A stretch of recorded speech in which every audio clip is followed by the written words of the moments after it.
Mon ami, que l'abondance et la provision divine du seul Dieu vivant soient ton partage. Que la gloire de Dieu soit manifestée et dure à jamais dans ta vie. Dieu a toujours plus d'abondance merveilleuse pour toi. Reçois aujourd'hui et pour toujours tout ce que Dieu a à te donner dans le nom de notre Maître, Seigneur et Sauveur, Jésus-Christ.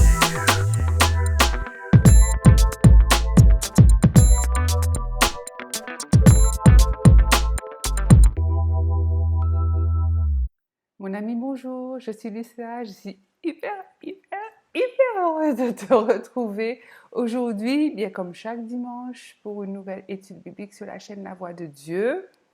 Comment vas-tu? As-tu passé une bonne journée? As-tu passé une bonne semaine? As-tu passé une bonne nuit? J'aimerais savoir si tu vas bien. Moi, par la gloire de Dieu, par la grâce de Dieu, je vais très bien. Je loue et je bénis le Seigneur. Si tu es nouveau sur cette chaîne, nouvelle sur cette chaîne, je te souhaite la bienvenue. Welcome. Si tu as l'habitude de regarder les vidéos de la Voix de Dieu, sois bienvenue pour cette nouvelle vidéo. Continue d'être édifié. Je te bénis dans le nom de Jésus. Mon ami, as-tu pensé à t'abonner? As-tu pensé à t'abonner? Si ce n'est pas encore fait, ben prends une seconde. Tu cliques juste en bas à droite là. C'est hyper simple. Tu peux aussi activer la cloche, la petite cloche, qui permettra à YouTube de t'avertir à chaque fois que je mettrai une nouvelle vidéo en ligne ou un vlog. En général, je fais plutôt des études bibliques, mais ça m'arrive de temps à autre, surtout quand je voyage ou lorsque nous sommes dans des périodes un petit peu particulières, de faire des vlogs où les thématiques sont différentes, un petit peu plus en accord avec le moment, la période que nous traversons, ou avec des pensées que j'ai, peut-être plus fun, peut-être plus pratico-pratique, enfin bref, je partage avec toi des choses un petit peu plus instantanées dans les vlogs. Voilà. En tout cas, welcome dans la famille de Dieu et entrons dans le vif du sujet. La vidéo qui nous concerne aujourd'hui, c'est que l'abondance soit ton partage. Je t'assure que moi, quand je dis l'abondance, c'est pas oh bon, on utilise un mot un peu à la mode, nana. Pas du tout. Déjà, c'est pas un mot à la mode parce que c'est un mot qu'on retrouve dans la Bible. Donc, je ne pense pas que la Bible, ce qui est écrit dans la Bible, soit un phénomène de mode puisque ça dure jusqu'à aujourd'hui et ça durera éternellement. Et je t'assure que, mon ami, en fait, lorsque moi je dis abondance, je t'assure que le mot là, abondance, moi je le prends dans la plénitude de son sens. Je ne laisse rien à côté. Le mot abondance là, qui englobe tout, tel que Dieu me dit que j'ai accès, je le prends en entier. Moi, je le prends en entier. Je ne cherche pas à comprendre. Je sais que c'est mon Père qui pourvoit. Il m'a parlé d'abondance. Il m'a dit que j'ai droit à l'abondance. Moi, je prends l'abondance. C'est pas que je veux l'abondance. C'est que je prends l'abondance. L'abondance est de toute manière, veut pas, comme disent les Canadiens, l'abondance est mon partage. Oui, effectivement, quand on parle d'abondance, quand on parle de provision, on parle entre autres, de finances. Parce que dans l'abondance, on retrouve la plénitude, la paix, la santé, la joie, les bonnes relations. L'abondance, c'est complet. L'abondance, c'est le bonheur parfait. C'est le bonheur parfait. Donc, je te disais, dans ce terme d'abondance, il y a aussi l'aspect finance. Ouais, il y a le côté argent. Parce que l'argent, c'est un thème à ne pas négliger. Qui osera dire qu'il n'a pas besoin d'argent? J'attends de voir qui osera dire qu'il n'a pas besoin d'argent. Parce que, mon ami, comme tu le sais, même quand on sert Dieu, il faut de l'argent. On a besoin d'argent. On a besoin d'argent pour soi. on a besoin d'argent pour sa famille, on a besoin d'argent pour être une bénédiction pour les autres. En étant pour soi, c'est-à-dire qu'on va être habillé décemment, on va se nourrir correctement, on va avoir un toit pour se loger, etc., etc. Notre famille en aura de même. Donc nous-mêmes déjà, nous plairons à Dieu parce que ce n'est pas en se trimballant avec des vêtements déchirés ou en n'ayant pas de quoi se nourrir que Dieu se réjouit. Dieu est attristé. Donc déjà, le point de départ, c'est nous. Et ensuite, une fois que ces choses-là sont réglées, les choses personnelles, familiales, on devient alors avec la provision que l'on a, avec l'argent que l'on a, on devient une source de bénédiction, on devient un canal, un instrument dans les mains de Dieu pour le bien des autres. Et ça, c'est extraordinaire. Moi, je ne conçois pas ma vie autrement. Nous allons tout de suite entrer dans la parole de Dieu et voir ce que la Bible nous enseigne. On prendra un point parce qu'il y a beaucoup de points dans la Bible qui parlent de l'abondance, de la provision surnaturelle de Dieu. Donc nous allons voir Philippiens chapitre 4 verset 19. Donc prends ta Bible. Nous allons lire ce passage ensemble. Entrons dans la parole de Dieu. Et mon Dieu pourvoira à tous vos besoins selon sa richesse avec gloire en Jésus-Christ. Mon ami, nous servons un Dieu infiniment grand et puissant à qui tout appartient. Et il te dit qu'il pourvoit à tous tes besoins selon sa richesse, la sienne, parce que tout lui appartient. Il pourvoit à tes besoins selon sa richesse. Ça veut dire qu'il ne te donne pas un peu, moyennement, juste assez, suffisamment. Il te donne en abondance parce que sa richesse est infinie. Dieu ne te donne pas, ne pourvoit pas à tes besoins selon les finances de la société pour laquelle tu travailles. Dieu ne pourvoit pas à tes besoins selon le bon vouloir du gouvernement de ton pays. Dieu ne pourvoit pas à tes besoins selon l'économie. Donc quand l'économie est bonne, quand tout va bien, tu vas bien, tes finances sont au top. Et quand l'économie est down, ce qui arrive assez souvent, oui, ça arrive assez souvent, tes finances sont down. Dieu, c'est pas ça. C'est-à-dire que l'économie soit up ou que l'économie soit down, ce n'est pas son souci parce que Dieu ne fonctionne pas avec l'économie. L'économie fait son affaire et Dieu fait son affaire. Et comme tout appartient à Dieu, toi, tu es dans le camp où tout est à disposition en abondance et en permanence. Alors, je te pose une question, mon ami. Pourquoi devrions-nous nous priver de demander à Dieu, à notre Père, les ressources dont nous avons besoin pour vivre et bien au-delà? Qu'est-ce qui nous empêche de faire ça? Qu'est-ce qui nous empêche de demander à notre Père? L'argent fait partie des ressources dont nous avons besoin au même titre que l'amour, au même titre que la joie, au même titre que la santé parfaite, au même titre que les relations cordiales, au même titre que la plénitude, au même titre que la paix, au même titre que la créativité. Pourquoi mettre l'argent de côté? Moi, je ne comprends pas. Je ne comprends pas. En plus, ça rend plus malheureux qu'autre chose. Donc c'est une espèce d'hypocrisie ambiante qui est assez française et que malheureusement la religion a ancré, a consolidé en disant que pour être aimé de Dieu ou pour suivre Jésus, il fallait être pauvre. Pour suivre Jésus, pour entrer dans le royaume de Dieu, il fallait être pauvre. Moi, je trouve ça... Enfin, j'arrive à comprendre parce qu'à cette époque-là, les gens ne savaient pas lire. Ils ne savaient pas lire. Nous avons les ressources qu'il faut, intellectuels, pour pouvoir lire, pour pouvoir comprendre, et nous avons les ressources pour la Bible, notre ressource suprême pour, comme référence, si tu veux. Avant, ce n'était pas le cas.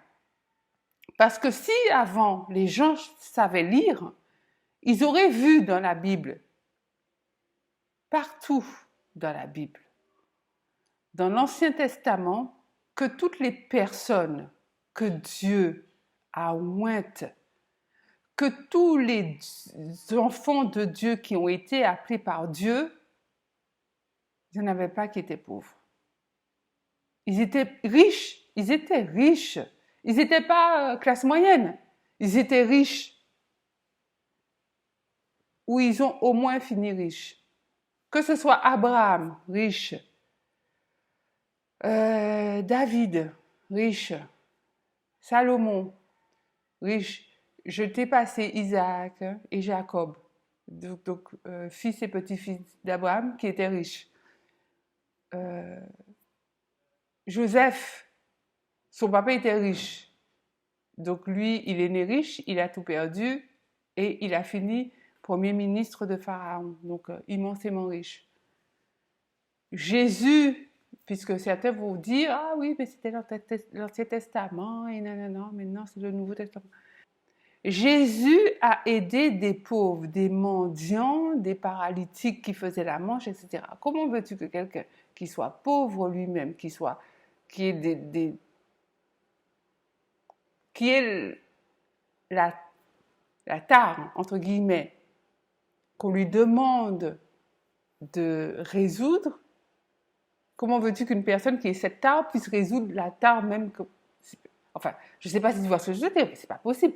Comment quelqu'un qui est pauvre peut aider quelqu'un qui est pauvre? Mais ce n'est pas possible aujourd'hui, ce n'est pas plus possible à l'époque de Jésus. Et ce n'est pas moi qui dis ça, c'est la Bible. Parce que lorsque Jésus est mort, lorsqu'il a été crucifié, je te rappelle qu'il est écrit que les soldats romains ont tiré sa tunique au sort. Je ne pense pas qu'on tire une tunique trouée, délabrée, qui ne vaille pas grand-chose au sort. Je crois plutôt que la tunique de Jésus valait grand prix et était faite d'un tissu de prix. Mon ami, je suis convaincue et je serai toujours convaincue que Dieu, notre Père, aime qu'on s'appuie pour toutes ces choses. Il aime qu'on le sollicite pour des choses spirituelles, bien sûr, c'est pour notre édification, c'est pour qu'on devienne puissant en Dieu, puissant en Christ. Et Dieu aime aussi qu'on le sollicite pour des choses matérielles, basiques, comme de pouvoir payer nos factures, payer nos impôts, nous offrir un beau voyage, pouvoir aller au restaurant, pouvoir payer à nos enfants les études qu'ils souhaitent et les études, enfin, la plupart des études supérieures coûtent cher, la plupart. Donc, qu'on puisse payer ces études-là à nos enfants sans avoir besoin nécessairement de faire un crédit, qu'on puisse changer de voiture au moment où la voiture commence à nous donner des galères, avoir une maison plus grande, acheter un nouvel ordinateur. Enfin, je veux dire, toutes ces choses qui font partie de la vie, de toute manière, je suis convaincue, comme je te disais, que Dieu aime qu'on s'appuie sur lui pour ces choses-là. Il est notre Père. C'est lui qui pourvoit. Mon ami, quel père refuserait à ses enfants l'abondance, la prospérité, la provision qu'il est en mesure de leur offrir? Nous voyons dans Ésaïe chapitre 54, verset 2, donc nous allons lire ce passage ensemble. Entrons dans la parole de Dieu. Élargis l'espace de ta tente, qu'on déploie les couvertures de ta demeure. Ne te retiens pas. Allonge tes cordages et affermis tes pieux. t'es pieux, t'es piqué. Donc on parle de Dieu demande là, dans ce passage précis, des temps d'attente. Vas-y, les temps d'attente. Allonge tes cordages, prends de l'espace, étire-toi. Je suis là pour t'aider à le faire. Mon ami, c'est le Dieu de l'abondance qui parle là, dans le passage que nous venons de lire dans Ésaïe 54:2. C'est le Dieu de l'abondance qui parle parce que ce Dieu-là que nous servons, notre Père, veut que l'on croisse, il veut que l'on aille sans cesse de l'avant. Il nous demande de ne pas nous limiter, de ne pas rester dans un esprit de petitesse, dans un esprit de manque, dans un esprit de limitation, dans un esprit de misère. Ça ne lui correspond pas. Ça ne lui correspond pas. Un père, ton père a tout lui appartient dans ce monde. Tout lui, il a tout créé sur terre, tout est à lui. Et toi, tu vivrais dans la misère? Tu vois pas qu'il y a quelque chose qui cloche? Par exemple, tu vis dans un studio et tu as 3 enfants. Vivre dans un studio avec 3 enfants, moi je pense que c'est ingérable. Qu'est-ce qui t'empêcherait de demander à ton père une maison où chacun de tes 3 enfants aurait sa propre chambre? Et toi aussi, tu aurais ta propre chambre. Qu'est-ce qui t'empêche de le faire? Ta voiture a déjà quelques années. Elle commence à te causer quelques soucis mécaniques. Qu'est-ce qui t'empêche de demander à ton père une nouvelle voiture et un modèle qui te fait plaisir? Tu sais très bien que la volonté de ton père étant souveraine, si tu lui demandes une Lamborghini par exemple et qu'il n'en voit pas l'utilité, il ne te la donnera pas, mais il te donnera toujours un modèle magnifique, un modèle superbe qui te convienne. Mais après tout, si tu peux acheter une Lamborghini, c'est que le reste est pourvu. C'est-à-dire que là-dedans, il faut faire attention, tu sais, à toutes ces histoires d'ego, de m'as-tu vu, etc., etc. L'orgueil n'a pas sa place. Dans tout ce que je dis là, l'orgueil n'a pas sa place. En fait, il y a des gens, il y a des personnes, gloire à Dieu, qui peuvent acheter une Lamborghini après que le nécessaire soit assuré, après que les études de leurs enfants soient payées depuis belle lurette, après qu'ils puissent faire le bien autour d'eux et même à des gens qu'ils ne connaissent pas. Une fois que toutes ces choses sont faites, si le surplus pour toi, c'est d'avoir une Lamborghini, de toute façon, Dieu, je te dis, c'est pas la Lamborghini qui le gêne. C'est pas la Lamborghini qui va lui poser le moindre petit problème. Acheter une Lamborghini, te permettre d'acheter une Lamborghini, pour Dieu, c'est la même chose que de te permettre d'acheter une Renault ou une Toyota. C'est pareil pour lui. La seule chose qu'il te demande, c'est qu'avant ces choses qui sont hors normes, entre guillemets, il y a des prérequis, c'est-à-dire qu'il y a certaines choses qui doivent être faites, comme ton environnement propre et comme la bénédiction que tu dois être pour les autres. Une fois que ça c'est assuré, ça ne lui pose pas de problème de t'acheter une Lamborghini. À l'époque d'Abraham, je pense que Abraham pouvait s'acheter, non pas une, mais des Lamborghini. Il n'y a pas de jugement à porter là-dessus. Je ne sais pas si je me fais comprendre. Il n'y a pas de jugement à porter là-dessus. Il faut juste rester en accord avec les voies de Dieu et savoir que ces choses-là, ce sont des choses matérielles qui doivent nous servir, mais que nous ne devons pas aimer. Nous ne devons pas aimer ces choses. Nous devons nous en servir.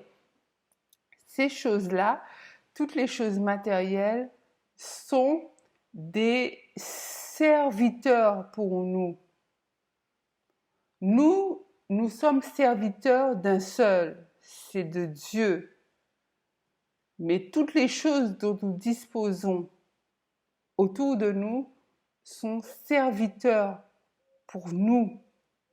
C'est tout. À partir du moment où tu gardes ta logique, à partir du moment où tu restes en accord avec les préceptes de Dieu, tu demandes à Dieu ce que tu veux.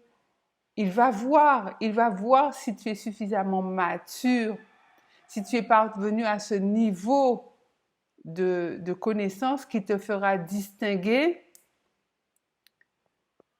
ce pourquoi les choses qui te donnent et qui sont au-delà du strict nécessaire, ce pourquoi ces choses sont faites. J'espère que je me fais comprendre, j'espère. Si je ne suis pas claire, dis-moi en commentaire, je vais écrire, je vais reformuler par écrit.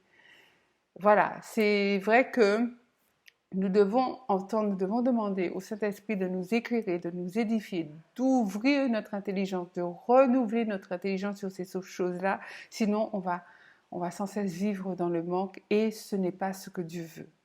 Tu es employé dans la société pour laquelle tu travailles et tu aspires secrètement à devenir cadre dans cette entreprise. Qu'est-ce qui t'empêche de demander à ton Dieu?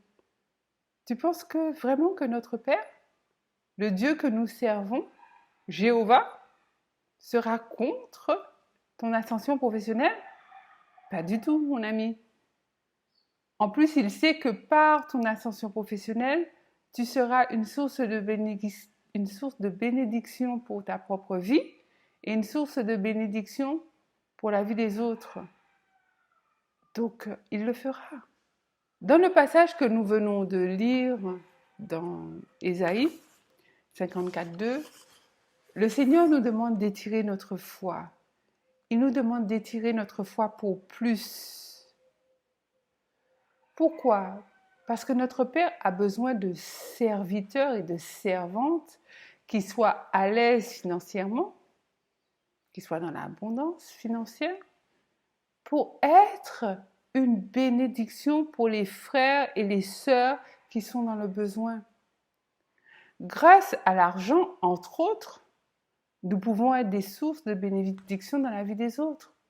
Grâce à l'argent, grâce au temps, grâce à notre créativité, grâce à notre amour, grâce à plein de choses, nous pouvons être une source de bénédiction. Mais grâce à l'argent, l'argent en fait partie. Il faut savoir aussi que pour accomplir notre mission, pour être une bénédiction devant Dieu, nous avons besoin de vivre en accord avec Dieu et de percer dans le monde. Nous avons besoin de percer tant au niveau physique qu'au niveau spirituel, qu'au niveau émotionnel. Nous avons besoin, tu vois, ce sont des dimensions pour exceller, pour accomplir la parole de Dieu et réussir notre mission. Nous devons, en fait, on entre dans une dimension tellement importante qu'en fait, vivre dans le monde naturel, se lever, manger, boire, aller travailler, aller se coucher, ne suffit pas. Ça ne suffit pas. Il faut vivre dans le surnaturel de Dieu. Ça, c'est une dimension. Ça, c'est une dimension qui est particulière. C'est une dimension qui est particulière et c'est une dimension qui n'est pas accessible à tout le monde. Dieu, pour que tu puisses atteindre cette dimension de vivre dans le surnaturel de Dieu, il faut impérativement que Dieu t'enseigne les étapes pour y parvenir. J'ai fait une vidéo qui parle de vivre dans le surnaturel de Dieu, donc je te mets le carton là, juste en haut à droite. Tu peux cliquer, regarder dessus si ça te dit. Si on ne vit pas dans le surnaturel de Dieu, si on ne voit pas la gloire de Dieu manifestée dans notre vie tous les jours, et non pas une fois de temps en temps, une fois tous les ans, une fois tous les 5 ans, ça sera très très difficile. La vie sera très très compliquée pour nous, chrétiens. Pourquoi? Pourquoi je te dis ça? Parce que nous, chrétiens, nous, enfants de Dieu, nous ne sommes pas comme les autres. Nous ne sommes pas comme les autres, nous n'agissons pas comme les autres, nous n'avons pas les mêmes desseins que les autres, nous ne croyons pas les mêmes choses que les autres. Là où certains vont mentir pour obtenir gain de cause, nous devons rester dans la vérité. Là où certains vont voler pour prendre l'argent, par exemple, escroquer des gens pour avoir l'argent, pour par exemple s'acheter une voiture, une belle voiture, nous devons rester dans l'honnêteté. Là où d'autres, par exemple, vont tirer toute la couverture à eux dans la boîte pour obtenir les faveurs du patron, nous devons rester dans l'humilité, dans la simplicité, rester naturel, ne pas trop en faire, ne pas jouer sur le m'as-tu vu, ne pas se vanter, ne pas être orgueilleux. Là où d'autres vont coucher entre eux pour obtenir de l'argent ou des opportunités professionnelles ou peut-être évoluer professionnellement, nous restons dans la sainteté. Tu vois, toutes ces choses-là, toutes ces choses-là qui sont de Dieu, ce sont des choses plus compliquées à mettre en place dans le monde dans lequel nous vivons. Là où certains vont aller vers l'occultisme, vont aller voir des voyants, vont faire tirer les cartes, vont faire de la sorcellerie pour avoir du succès ou pour réussir ou pour que leurs enfants réussissent, nous, notre référent, c'est le Dieu vivant. C'est notre Père. Notre foi est en Christ et nous vivons par le Saint-Esprit. On ne fait pas ces choses-là, nous, enfants de Dieu, nous, chrétiens.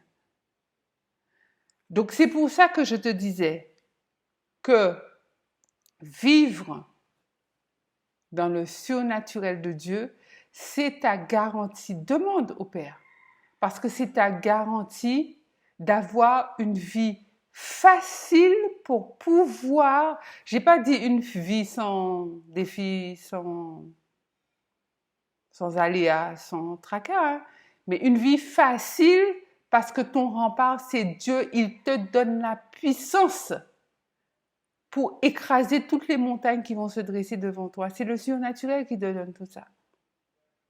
Si tu es malade, par exemple, et que tu sais très bien que dans ton pays, quand tu rentres à l'hôpital, bon, c'est bof, hein, tu n'es pas sûr de ressortir vivant, enfin, ou en meilleure santé.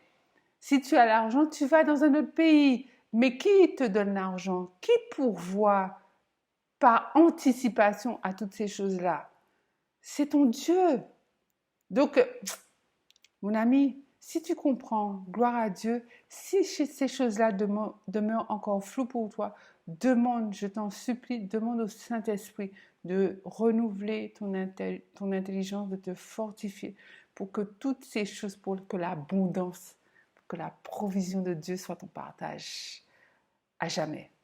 L'abondance divine, la provision divine, la surabondance divine sont notre partage dans le nom de Jésus parce que notre éducation divine nous empêche de faire toutes les choses là qu'on retrouve dans le monde.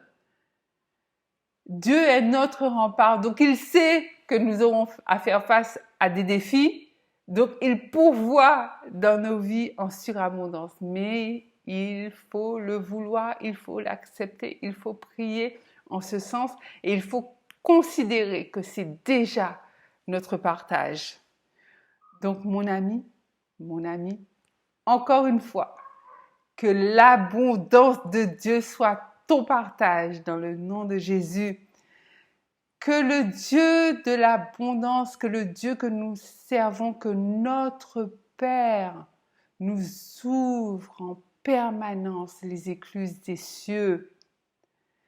Que tous nos besoins soient pourvus et que notre foi soit étirée tout le temps, en permanence pour avoir toujours plus de toi, Père. Toi, notre Père, toi à qui tout appartient. Nous avons besoin de plus de toi, plus de ta personne, dans le nom de Jésus. Mon ami, si tu es d'accord avec ça, dis un puissant Amen. Voilà, voilà, voilà. Sois béni, mon ami. Cette vidéo tire à sa fin pour aujourd'hui. Donc, demeure dans l'abondance, demeure en permanence dans l'abondance. Dis-moi en commentaire si tu crois vraiment ces paroles, si tu crois que Dieu peut pourvoir à tous tes besoins et qu'il pourvoit à tes besoins. Dis-moi si tu crois d'ores et déjà que tes besoins, que tous tes besoins sont assouvis par la puissance de Dieu. Même si tu ne vois pas encore les résultats, passe une excellente journée, passe une excellente matinée, passe une excellente après-midi, passe une excellente soirée, passe une excellente nuit. Dépendamment du moment auquel tu regarderas cette vidéo. Pense à t'abonner. Pense à t'abonner. Moi, je te souhaite, je t'envoie 1000 bénédictions dans le nom de Jésus. C'est Lucia qui te dit à très vite, à très bientôt. Garde les voies de Dieu. God bless you exceedingly. Bye bye.